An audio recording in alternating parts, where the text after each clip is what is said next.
এ নিয়ে আরও তথ্য জানাতে এই মুহূর্তে বরগুনায় আছেন সহকর্মী সাইফুল ইসলাম মিরাজ। এছাড়াও আলোচনার জন্য বরিশাল নগর ভবন চত্বরে আছেন সহকর্মী অপূর্ব অপু। তার সঙ্গে যুক্ত হবেন বরিশাল সিটি কর্পোরেশনের প্রধান নির্বাহী কর্মকর্তা মোহাম্মদ রেজাউল বারী। শুরুতেই যাচ্ছি মিরাজের কাছে।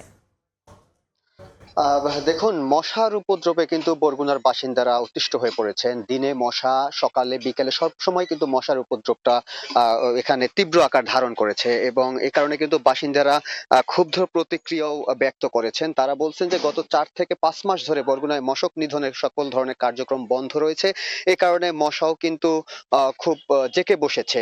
আমি এই মুহূর্তে রয়েছি বরগুনা পৌরসভার আমতলাপাড় এলাকায়। এখানে যে খালটি রয়েছে, এই খালটি শুকনো মৌসুমে পানি কমে গিয়ে প্রবাহ বন্ধ হয়ে গিয়েছে, যার ফলে কিন্তু জমে থাকা পানি নষ্ট হয়ে এখানে মশা বংশ বিস্তার করছে এবং এখানে মশার উপদ্রব এই খালের দুই পারের বাসিন্দাদেরকে খুব তীব্রভাবে ভোগাচ্ছে। আমরা এখানকার বাসিন্দাদের সঙ্গে কথা বলে জেনেছি, তারা আমাদেরকে বলেছেন যে মানে সকাল দুপুর কিংবা বিকেল নেই, সবসময় কিন্তু মশার উপদ্রবে তারা অতিষ্ঠ হয়ে পড়েছেন। বিশেষ করে শিশুদেরকে তাদের মশারির ভিতরে রাখতে হচ্ছে। শিশুরা দিনের বেলায় ঘরের বাইরে বের হতে পারছে না, খেলাধুলা করতে যেতে পারছেন না। অন্যদিকে কয়েকদিন পরেই এসএসসি পরীক্ষা শুরু হবে, তো এসএসসি পরীক্ষার্থীদেরকেও আমরা দেখেছি যে মশারির ভিতরে বসে তাদের পড়াশোনা করতে হচ্ছে এবং এখানে কিন্তু যে মশা নিধনের যে কার্যক্রম, এটি পুরোপুরি বন্ধ থাকার কারণে কিন্তু এমন পরিস্থিতি তৈরি হয়েছে বলে বাসিন্দারা আমাদেরকে জানিয়েছেন।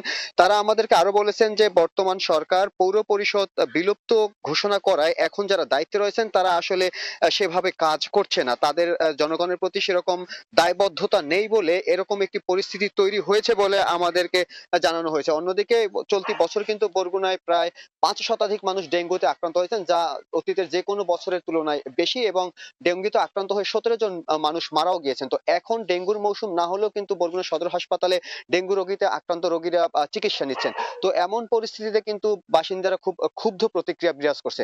তো এই ছিল বরগুনা থেকে আমার কাছে সবশেষ। মশার উপদ্রবের বিষয়ে বরিশাল থেকে আমাদের সঙ্গে যুক্ত হবেন অপূর্ব অপু। আমরা বরগুনার খবর শুনছিলাম। আসলে এই মশার উপদ্রবে অতিষ্ঠ বরিশাল বিভাগের 6 জেলার বাসিন্দারাই। আমরা এ বিষয়ে কথা বলতে চাই বরিশাল সিটি কর্পোরেশনের প্রধান নির্বাহী মোহাম্মদ রেজাউল বারী। আপনাকে স্বাগত জানাচ্ছি আমাদেরকে সময় দেওয়ার জন্য। প্রথমেই জানতে চাচ্ছি যে আসলে আপনি তো এই শহরেই থাকেন, আপনি আসলে নিজে কখনো মশার আক্রমণে শিকার হয়েছেন কিনা, আপনি নিজে অতিষ্ঠ কিনা? জি, আপনাকে ধন্যবাদ।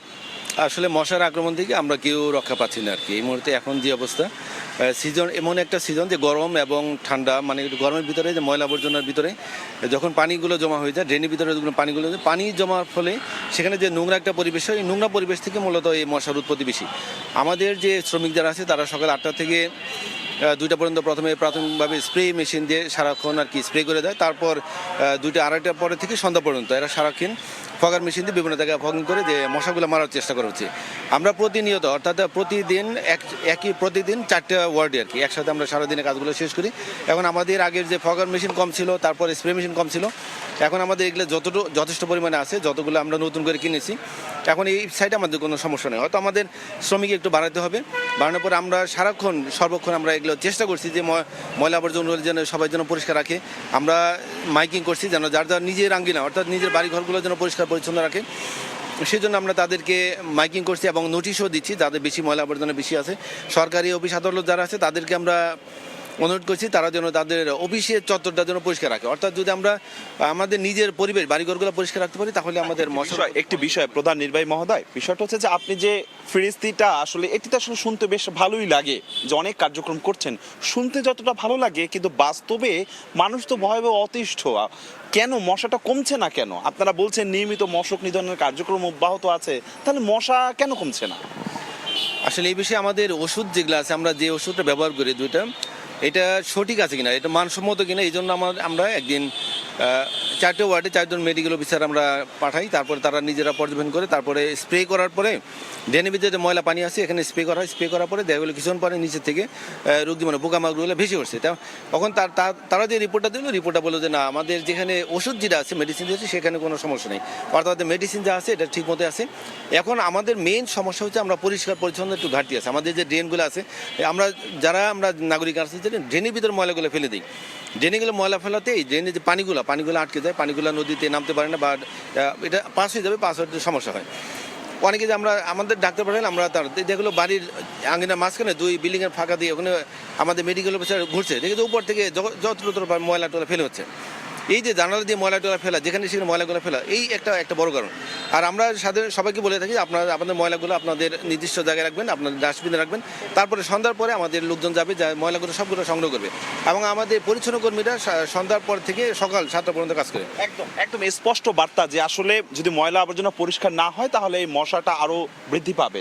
স্বাস্থ্য দপ্তর কিন্তু একটা ভয়ঙ্কর তথ্য দিয়েছে যে মশার যে লার্ভা বা আগামীতে যে এই চলতি মৌসুমে ডেঙ্গুর ভয়াবহ প্রবণতা বাড়তে পারে বলে, সেই ক্ষেত্রে আপনাদের প্রস্তুতি কিরকম আছে যদি ডেঙ্গু সেই ধরনের? গত বছরই 45 জন মারা গেছে।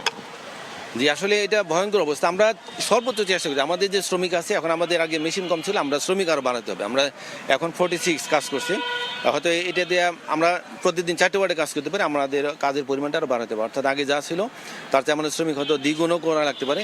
আমরা সর্বোচ্চ চেষ্টা করবো।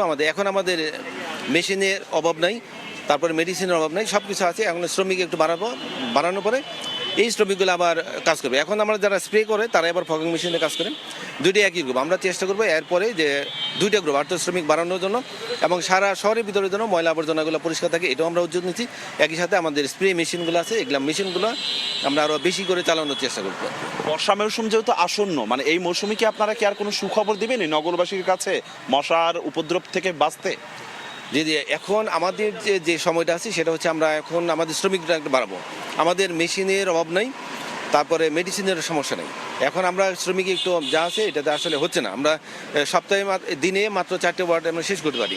যখন আমরা শ্রমিক যা আছে আমরা দ্বিগুণ করে দেবো, দ্বিগুণ করলে তাহলে দেখলে আমাদের 30টা ওয়ার্ড তাড়াতাড়ি, অর্থাৎ সপ্তাহে হয়তো 2বার বা মানে 8-10 দিনের ভিতরে 2বার সর্বোচ্চ আমরা দিতে পারবো। তখন হয়তো আমরা কিছুটা একটু স্বস্তি পেতে পারি আর কি, আমরা চেষ্টা করি।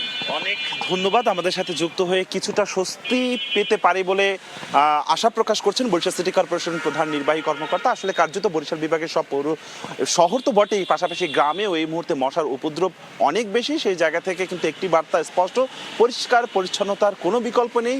বাড়ির আঙিনা ময়লা আবর্জনা থেকে মুক্ত রাখতে প্রশাসনের পাশাপাশি নিজ উদ্যোগেও উদ্যোগী হতে হবে। আপাতত আমার কাছে বরিশাল থেকে সব শেষ, এতটুকুই খবর ছিল। ডেঙ্গু পরিস্থিতির খবর জানতে সরাসরি যুক্ত ছিলাম বরিশালে, তার আগে যুক্ত ছিলাম বরগুনায়।